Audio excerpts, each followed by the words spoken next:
Audience এবং নাসিরনগর উপজেলাবাসী, আসসালামু আলাইকুম ওয়া রাহমাতুল্লাহি ওয়া বারাকাতুহু।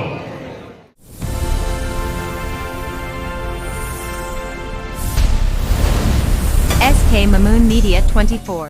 নাসিরনগর উপজেলা সমিতি ঢাকার ইফতার মাহফিলে অ্যাডভোকেট আলী আজম চৌধুরীর বক্তব্য।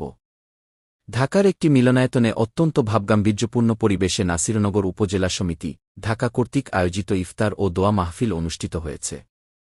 উক্ত অনুষ্ঠানে বিশেষ অতিথি হিসেবে উপস্থিত থেকে বক্তব্য রাখেন নাসিরনগর উপজেলা বিএনপির সাংগঠনিক সম্পাদক ও বিশিষ্ট আইনজ্ঞ অ্যাডভোকেট আলী আজম চৌধুরী।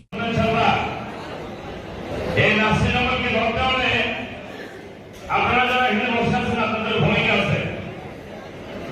জাতীয় সংসদ সদস্য উনি একটা রোল প্লে করবে।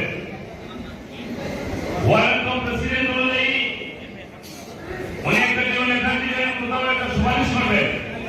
কিন্তু এই নাসিরনগরকে উন্নত করতে হলে আমাদের সকলের মিলেমিশে একসাথে কাজ করতে হবে। এখানে মোটামুটি অনেকেরই অ্যাক্সেস আছে এই রাষ্ট্রের সাথে, রাষ্ট্রযন্ত্রের সাথে কাজ করার মতো অনেক লোক ব্যক্তি আছে ঢাকাতে। আমরা সকলে মিলে